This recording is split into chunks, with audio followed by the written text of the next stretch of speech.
Ay, magandang hapon mga boss. Singit ko yung vlog. Signal number 3 kami dito, oo. O baka mamaya pa raw pong gabi dumating. Sana naman hindi na lumakas. Oo.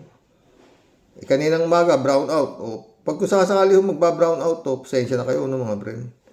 Pero madali lang ho to. Pakinggan natin to si Harry Roque. Mukhang fake news ho yung balita na may warrant of arrest na si Bato. Ayon dito kay Harry Roque, o ang dami pa lang nanonood dito, mga friend. Talagang marami pa rin no? Ang dami mo, 46,708 views to. 19 hours ago ito. Kikidnapin ba si Senator Bato? Ito kagaya ni Digong. Pakinggan natin siya ito. Unang nakita ko sa aking cellphone ay ang balita na sang-ayon kay Ombudsman Boyeng Remulla ay nag-issue na raw ng warrant of arrest ang ICC. Siyempre, ang nasa isipan ng marami, kung nakuha nilang kinidnap si Tatay Digong papunta rito, kikidnapin ba nila uli si Senator Bato papunta rito, no, sa Hague? Well, bago tayo pumunta ron, merong issue. Dapat ba natin paniwalaan si Ombudsman Remulla na meron ng warrant of arrest, gayong wala pa namang balitang ganyan sa webpage ng ICC, at sabi nga ng tagapagsalita ng ICC, kung ganun, saan mo naman nakakuha kasi Ombudsman itong balita mo na may warrant of arrest na si Bato, wala pa naman pala. Ba't ba nag-aapuro ang aresto si Bato? Inaapuro mo ba o tinitimbrehan mo na magtago na? Tanong lang. Tuloy, Harry. Payat na si Harry, mayat. Oo. Ang official source of information ay ang webpage ng ICC. At sinabi rin ng kapatid ni Ombudsman Remulla na si Secretary Remulla ng DILG na wala rin silang notice, no, na nasa red notice list na ng Interpol si Senator Bato. Well, unang-una po, sa tingin ko po, kinakailangan paniwalaan ang sinabi ni Secretary Remulla. Bakit? Kanina, sabi mo, hindi totoo. Ngayon, paniwalaan na naman. Sige, bakit? Well, naranasan na po natin yan sa kaso ni Tatay Digong. Isa sa pinagsisisihan ko, habang ako po ay wala na sa Pilipinas, tinanong po ako ni Executive Secretary Medialdea noong mga panahon na sila ay nasa Hong Kong. Hari, sa tingin mo ba, meron na bang warrant of arrest ang ICC labang kay Tatay Digong? Ang sinagot ko, well, check ko muna ES. So pinuntahan ko webpage ng ICC, walang balita. Tinignan ko ang Interpol, walang red notice alert kay Tatay Digong kasi nasa computer naman po yan. Tinawagan ko pa ang mga estudyante ko na nasa DFA para ipatanong kung merong notice na nakuha ang embahada sa Netherlands sa warrant of arrest na in-issue o kung merong ang na-issue warrant. Makilig ka ba to, ha? Medyo delikado ito siya, sabi na itong si fugitive, no? Harry Roque. Of arrest kay Tatay Digong. Ang sagot, wala. So matapos ko ma-check sa webpage ng ICC, sa webpage ng Interpol, at doon sa mga taga-Philippine Embassy na wala pang warrant of arrest sa kanilang pagkakaalam, ang sabi ko kay ES, sa tingin ko wala pa kasi ito yung mga tinawagan ko, chinek ko, at wala namang kahit sino sa mga tinawagan ko para magsinungaling sa akin. Pero anong katotohanan? Sigurado ka naman. Baka niloko ka ng mga tinawagan mo. O anong katotohanan? Panan. Meron na pala talagang warrant of arrest. At ang patakaran... So, ganun. Ibig sabihin, niloko ka ng mga tinawagan mo. Dahil mukha ka ng loko-loko siguro, ayaw ka ng paniwalaan, ginago ka ng tinawagan mo, ganun lang yun, Harry Roque. Tuloy. Ang ICC. Bagamat ang ICC webpage... Ano patakaran? Ano patakaran ng ICC? Ang tanging source of information na opisyal sa mga pangyayari sa ICC... Pag nagkaroon ng issuance of warrant of arrest, initially, sinisikreto yan. Ito nga ay para hindi makatakas. Justice Remulla, Ombudsman, sinisikreto pala yan. Paano mo nalaman? Sinisikreto pala yan para hindi makatakas kaya kung meron ka mang alam, hindi mo dapat ipinagsabi. Ombudsman, kasi sinisikreto nga para hindi makatakas. Ngayon, binulgar mo. Siyempre, nanginginig na yung backlog ni Bato ngayon. Oh, parang bantag yan ah. O, tuloy. Isang akusado at Oo. mahuli ka agad. Tama. At kaya ako po pinagsisisihan at sinabi ko na parang wala pang warrant of arrest, Oh, yun nga po. niloko ka. Dahil nagkaroon ng conclusion dun sa pagpupulong sa Hong Kong na wala pang warrant of arrest, si Tatay Digong nagaling sa ICC, baka lokal na warrant of arrest pa lang, po pwedeng harapin ni Tatay Digong yan sa Pilipinas. Oh. Pero kung siguro ang sinabi ko is yung patakaran ng ICC na talagang sinisekreto muna ang issuance of warrant of arrest para mahuli yung akusado, baka mamaya napigilan ng pag-uwi ni Tatay Digong, no? Dahil alam natin na kapag talagang may warrant of arrest, talaga namang ang mga Marcos administration ay makipagtulungan para isurrender siya. At in fairness, So, aminado ka, kasalanan mo, Rod. Kasi niloko ka ng mga pagtanungan mo na wala pang warrant of arrest. O sinabi mo walang warrant of arrest. O kaya na-arresto yung tatay mo, si Digong. Teka nga, paano ba naging tatay si Digong? Duterte yun, ikaw, Roque, apelyido mo eh. O tuloy. to Secretary Remulla, sa Ombudsman Remulla, kung si Marcos Jr. ay bale-balentong na nagsasabing hindi makipagtulungan sa ICC pero nakipagtulungan, itong si Secretary Remulla consistent makikipagtulungan. Kasi kapag sinabi ng Interpol daw ay kinakailangan magtulungan, makikipagtulungan. Pero ang katotohanan nga, wala pang red notice alert kay Tatay Digong ang Interpol. Kaya nga eh, Ombudsman, bakit ba tinatakot mo siya, Roque? Ano ba purpose mo niyan? Dapat pala yan, ayon sa kay Harry Roque, yan sinisikreto para madaling madampot yung akusado. Ikaw naman, pinagkalat mo. Oh. Di ba? Nako. Sabi ko na nga eh. Duda ko eh. Dapat ano lang talaga eh. Yung ano ng BIR commissioner. Oo, sana yun na lang in-appoint mo. PBBM eh. Kalimutan ko. Magaling yun yung babae. Oo. At ang nangyari lamang ay nagkaroon ng request ang Pilipinas mismo sa buong daigdig na ng tulong para nga mahuli si Tatay Digong na noong mga panahon na yon ay nasa Hong Kong. So sa tingin ko po, dapat paniwalaan na may warrant of arrest na si Senator Bato. Pangalawa, Oo. Sinusigundahan naman ni Harry Roque na dapat daw paniwalaan ng kinalat mong balita, Ombudsman, na meron na talagang warrant of arrest. Kaya, yun nga. Dapat Bato. Sa halip naman sabihin mo sana, Harry Roque, paniwalaan si Ombudsman ikaw naman, sinususugan mo pa na dapat paniwalaan ni Bato. Di, lalong nanginig na si Bato. Naku, tapos ang daming lumalabas na papasko si Bato sa naku. Tinakot mo lalo eh. Tuloy. ang taon. Pangalawang tanong, makikidnap pa muli nila si Senator Bato gaya ng nakidnap nila si Tatay Digong. Hindi naman kinidnap.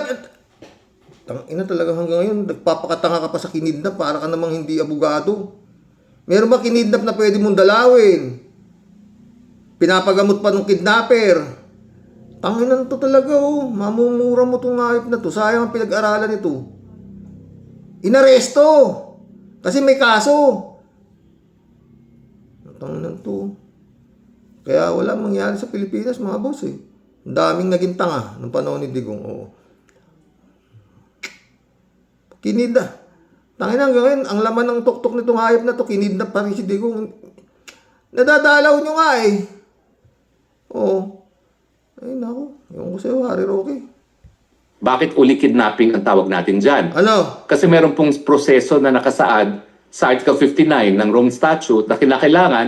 Mga friend, mahaba ho kasi yung kay Atty. Mel Santamaria, no? Hanapin nyo po yung vlog ni Atty. Mel Santamaria. Atty. Mel Santamaria, hanapin nyo. Ang ganda ng paliwanag doon. Oo. Na itong si Bato, talagang walang kalusot-lusot.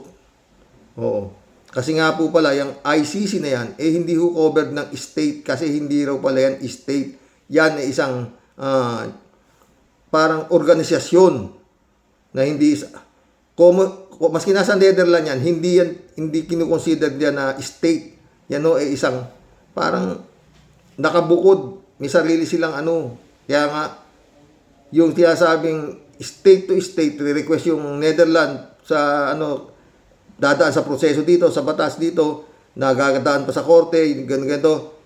Yung palang, ano, yung pag nag-issue pala ng warrant of arrest yung ICC na yan, hindi na, diretso na, through Interpol, huhuli na yan, kasi membro nga ng Interpol tayo, huhuli na si, kagaya rin na mangyayari kay Digong. Ang problema nga, paano mong gagawin ngayon kay Digong yan?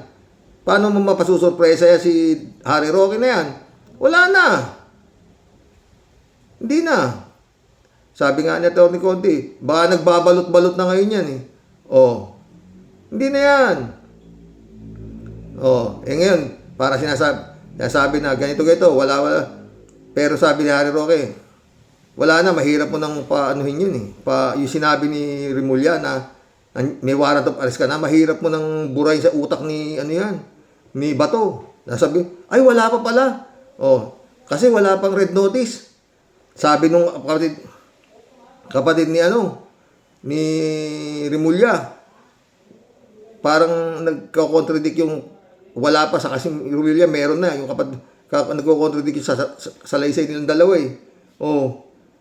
Pero maski ano pa sabihin nila yan, si Bato, wala na yan, hindi nila basta-basta matatampot ngayon yan. Oh. Swerte ha kung susuko yan. Pero malamang sa wala hindi susuko. Tuloy mo Harry Roque. Bago mapadala sa dahig, idaan muna sa lokal na hukuman para sa dalawang bagay. Harry Roque, si anong kausapin mo? Si Mel Santa Maria. Para maliwanagan yung utak mo sa sinasabi mong dadaan sa dadaan. Wala nang dadaanan eh. Oo, wala nang dadaanan eh. Kasi tapos na yung investigasyon dun eh. Hindi na kailangan pa dito eh. Kasi miyembro nga tayo nung nangyari ang krimen. Oo. At naunang nag-imbestiga at saka sabi ni Din Santa Maria, wala namang kapasidad ang gobyerno na ito tungkol dyan sa mga ganyang klaseng kaso na crimes against humanity. Oo. Sabi nga din Santa Maria, bakit pa kasi, nandun na nga, di bigay nyo na, mas menos gastos pa ng gobyerno kaysa, may nag-imbestiga na, hindi naman, yung nag-imbestiga naman, hindi naman, nandun na rin yung akusado, binigay na rin natin, maganda yung pagkaka-explain, panoorin mo yun, doon ka makipagdaldalan na Harry Roque kay Mel Santa Maria, ang galing. Tsaka doon sa dahig nga, sabi ni Din Santa Maria, parehas doon. Pero kung ipipilit mo yung katangahan mo na kinidnap yung tatay mo, katangahan yan. Tuloy. Para mag-grantya ang karapatang pantao ng nasasakdal bago ipadala sa dahig.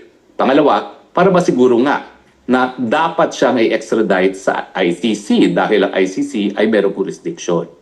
Dahil hindi po nagawa yan, ang sinasabi natin, kidnapping.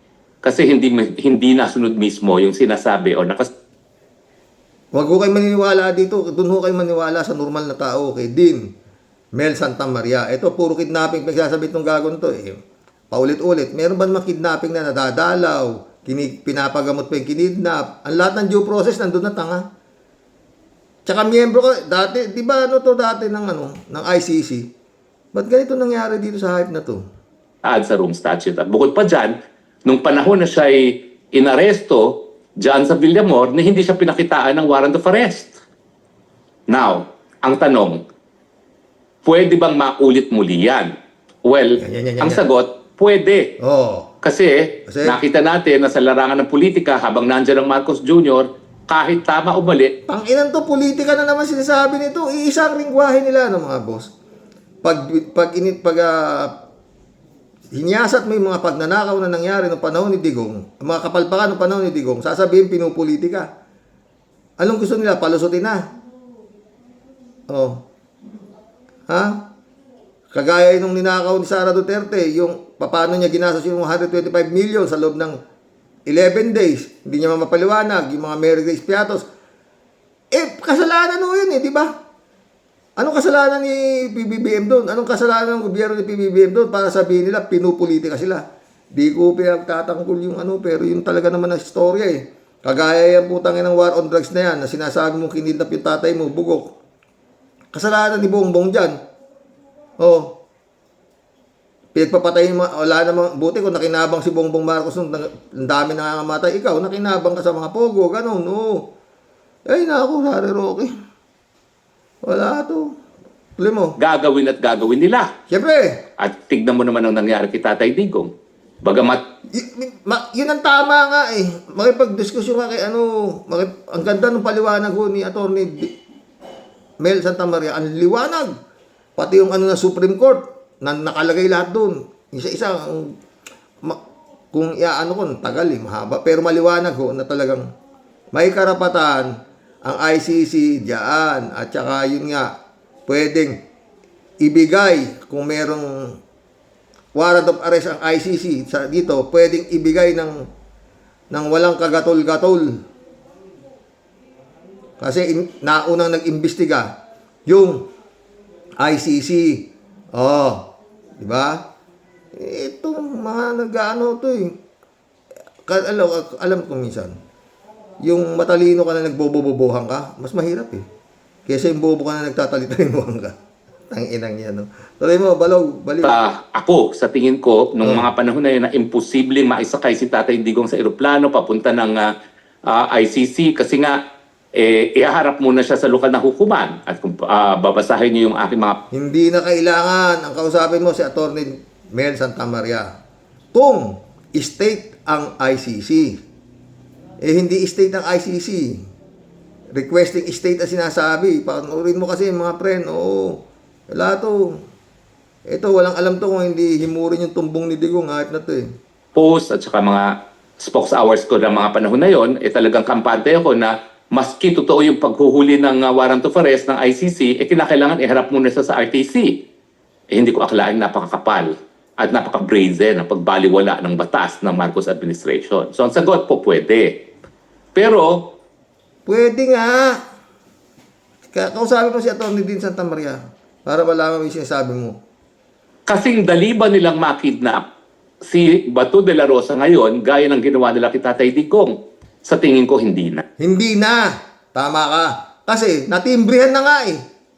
Natimbrihan na siya eh. Pero kung hindi nagsalita si Ombudsman na Rimulya na nandyan na yung warrant of arrest mo, baka madali lang. Kagaya ng ginawa kay Digong. Paglabas na Senado ni netong si Bato, papaligiran na siya. Kagaya ng ginawa kay Digong nila General Torre. May warrant of arrest ka. Sakay. Wala, hindi makapalag si Bato. Kaya sinabi nitong si Ombudsman Rimulya na meron ka ng warrant of arrest. Hindi na talaga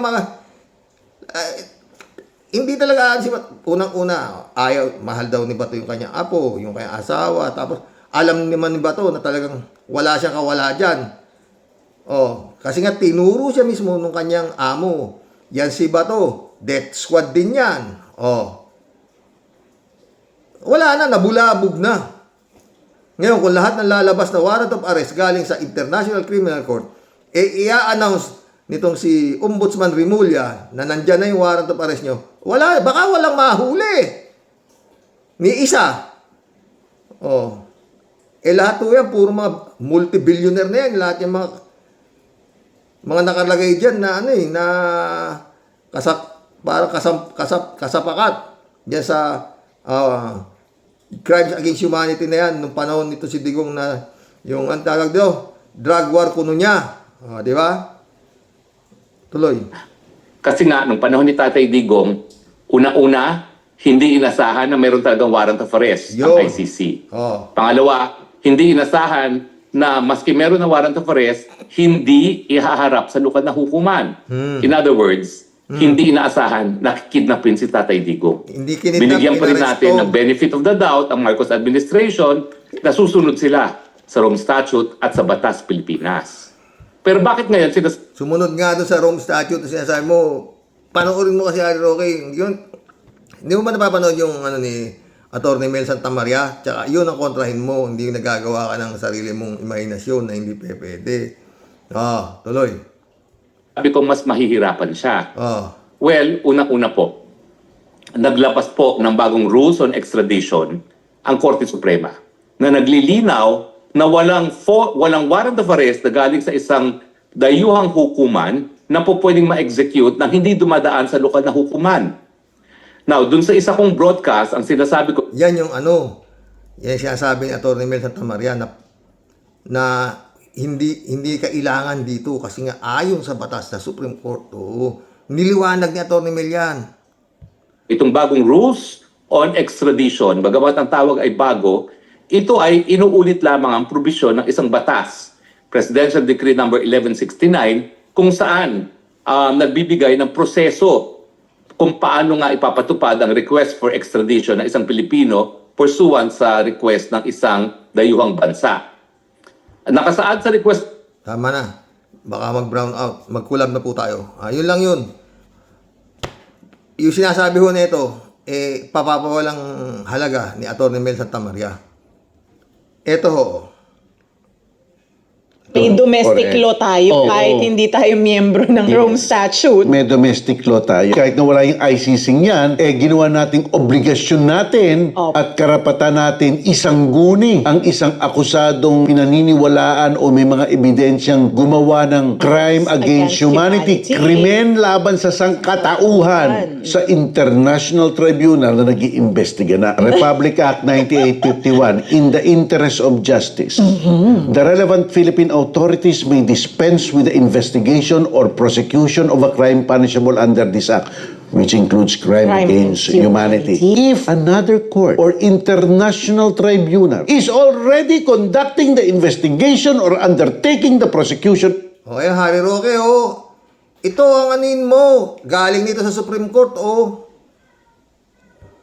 subscribe. So mismo tayo may batas na ipinapaubaya na natin sa isang international tribunal kung nag-iimbestiga na sila ang mga usaping crime against humanity. humanity. Meron pang ang pangalawa Ang mga otoridad ay maaaring isurrender at i-extradite ang nasuspektya o akusadong tao doon sa appropriate international court. Walang lusot. Kasi itong Republic Act 9851 ay pinirmahan noong 2009. Ang Rome Statute ay 2011. So nauna to bago yung ICC. So before pa yung ICC, May batas na meron po na pala tayong batas. tayo. Yes. At ngayon, lalo pang na angkla. Kasi sabi ng ICC, may jurisdiction kami. Article 127. A state shall not be discharged by reason of its withdrawal from the obligations arising from this statute while it was a party to the statute. Its withdrawal shall not affect any cooperation with the court in connection with criminal investigations and proceedings in relation to which the withdrawing state had a duty to cooperate and which were commenced prior to the date on which the withdrawal became effective. Tapos, ang kakabit niyan, mas mahalaga. Nor shall it prejudice in any way the continued consideration of any matter which was already under consideration by the court prior to the date on which the withdrawal became effective. Kawikan natin. Hindi rin ito makakasama o maaapektuhan ang patuloy na konsiderasyon ng any matter na naidulog na for consideration ng korte bago pa tumiwalag ang isang bansa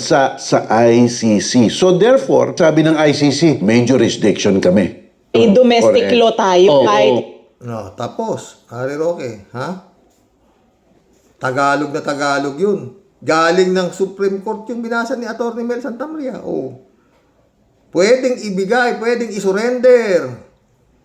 Doon sa nag-imbestiga na. Tsaka yun nga, wala namang nag-iimbestiga rito. Anong gagawin mo, Harry Roque? Sa tatay mo. Pangpaalis stress, mga friend. Bago ako mamatay, may pagtatapat ako sa'yo. Ano yun? Huwag kang magagalit Yung bunso natin, hindi mo anak yun. Anak ni pare yun. Huwag ka lang magsalita masyado. Matagal ko nang alam yan. Kaya nga kita nilason Ito pa isa, mga friend. Ano ba ako? Nay, anak, tatay mo. Ba't andito yan? Gusto niya makipag-ayos. Di ba iniwan niya kami nung bata pa kami? Oo nga, pero nanalo siya sa loto. Tay! Mas kita, Tay! Kamusta ka na? Sobrang tagal na kitang hindi nakikita. Halika, kumain ka na ba? Nay, anak, tatay O, mo. ba't andito? Suplado yung anak na iniwan. Ha? Bata pa raw siya. Pero nung narinig na tumama sa loto tatay. Oy, magsha-shoutout lang po ako. Hindi ako magbabasa ng comments. Baka abutin na naman ako ng brownout, no, mga boss. Pasensya na ho. Oh. Pero nabasa ko po lahat ito. Subtext. Apollo. Bong Tupa, shoutout. Librado Ludovico, shoutout. Michelle Edwin, Mike, my friend, shoutout. Jab Alvaro, shoutout sa inyo, ha. Pasensya na po talaga. Nilo Fernandez, shoutout. Gaya kahapon, nagparto ako, di po ba? Kasi nga, nag-brown out. Pero nabasa ko lahat ito. Rolando Edrelin, shout out. Whiskey, shout out. Elizabeth Iscare, shout out, ha. Chupista Bunao, shout out. Leoprino Leonesa, shout out. Roelio Asuncion, shout out sa inyo, mga friend, ha. Glenda Deo, shout out. Rodelio Alpilor, shout out. David Ali Mendoza, shout out. 3JC Hope, my friend, shout out. Ito, may ano lang ako rito eh. Itong 3JC Hope, pababasahin ko lang ho, ha. Oy, Sir Rox, bakit ka naman maduduling sa katulong ninyo? Di naman sexy. Saka losyang, di naman attractive. Sexy pa kami ni Tia Deli dyan. Sang-ayon ako sa'yo. Adorasyon Di Maranan, shout out. Noel Tenko, shout out. Rogelio Damaso, shout out. Eduardo Pulido, shout out, ha. Pasensya na po, talagang inaiwasan ko po yung brown out. Friend Shervin Sapeda, Christian Sen, July 7 Alcantara, shout out sa inyo mga bossing. Annalisa Pulinar, Friend Amy Bingson, Dolor Garcia, shout out, ha. Babasahin ko lang kung kay Tia Deli, ha. Sabi niya, anak ng buteting laot naman po talaga, Sir Rox, ano po. Bye.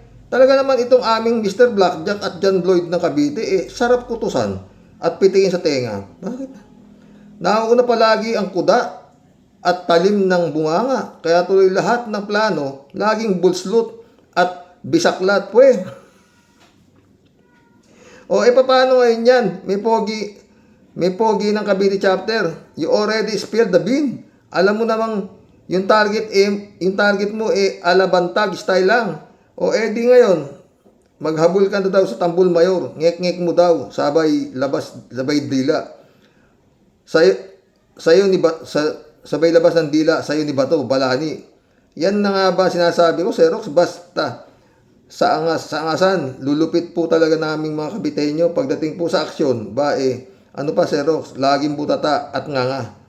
Kaya masisisi mo ba yung Tia Deli, Xerox? Hindi kita sa Pugong Biyahero. Kalimutan mo yan si Pugong Biyahero. Baka mamaya maano ka pa niya, madala ka niya na talagang matinong tao yan. Hindi yan matino. Mas lamang ang ayuda sa panalo, konting drama. Ito tawa siya. Hindi kaya ni Pugong Biyahero si Tia Deli. Napakaano nitong, sa totoo lang, hindi ganun kadaling maging kaibigan si Tia Deli kung ikaw ay plastic. Mabilis ang ano niya sa totoo lang, parang lahat kayo, totoo. Hindi madaling pabilibin. Oo. Yun lang, solve na kami instant, nangangamoy pa Gcash sa mga member na may pusong mamon at maawain. Saan ka pa? Di ba, Sir Rox? Pero huwag ka pong mag-alala. Di po ako nahihirapan ng... Hindi po ako nahihirapan ng hangin para maging member. Nahihipa ng hangin para maging member pang alis umay lang.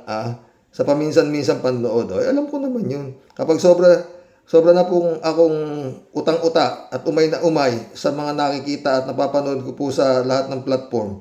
Tulad nga po ngayon, sino naman po ang di pinutukan ng lintik dito sa aming napakagaling na si Mr. Blackjack. Kung di po malakas-lakas ang resistensya mo, duduguin ka po talaga sa utak. Tawa ng tawa, oh. Sabay hambalos at nang ito po ay mataldahan na ano po, Hay, ewan ko sa iyo, Bonjing. Puro drawing at kuda pa lang ang nakikita naming sa resibo mo. Kailangan mo mag-alalyang girero at maging super kidlat sa pag-aksyon bago kami maniwala, Sir Pogi. Ikaw talaga ang ipinadalang sugo na mula sa himpapawid na sasawata sa mga ulupong na kriminal at makapagpakulong sa atpisting yawang uragon. Pero ngayon, dahil sa ginawa mo, sa ginawa mo,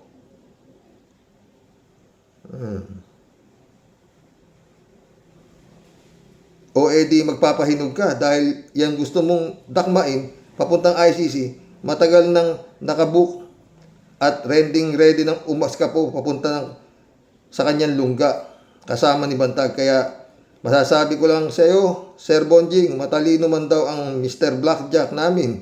Pagdating kay Bato, wag nang umasa sa lelong niyang panot. Doon mo siya hanapin. Totoo yan, ha? Ramon Valencia, shout out, ha? Sabi niya, God bless po sa lahat ng mga Karaoke Warriors at sa mga dadaanan ng bagyo. Ingat lang po tayo lahat, sabi niya. Marilu Pabianak, shout out. Dahil Sunday po tayo sa mga Warriors, mataimtim na panalangin po sa bawat isa sa atin at sa ating bansa dahil dito sa super bagyong Uwan. Oo nga eh. Ingatan po ang Panginoon, no? Uy, may dasal si pero saka na, putris. Itong ating napakamalasakit na si Sayad, ay si Sarah, no? Nag-ano siya eh. Ang dito parang weather bureau yata ang gago. Ay, mission accomplished mga boss. Hanggang bukas, talagang nag-aapura ako, baka mag-brown out. Napakalaking sorry, no? Oo. God bless po, God bless. Ha? Salamat to sa mga nag-aalala sa ano. Okay lang po kami dito. Signal number 3 po kami sa ngayon, no? Ang kawawa po yung yung mga ibang lugar na as of now, nasa signal number 5 na po sila. Kung malakas po talaga, nakikita nyo naman, di ba? Ay, nako. Talagang,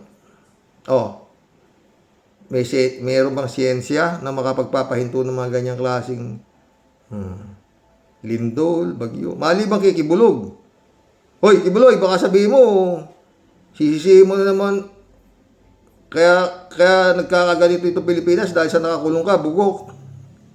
Baka sasakyan mo na naman to. Kaya binaba dahil sa mga magnanakaw sa gobyerno, ha? Ay, nako, Kibulok. Magandang gabi po mga boss. God bless. Dasal.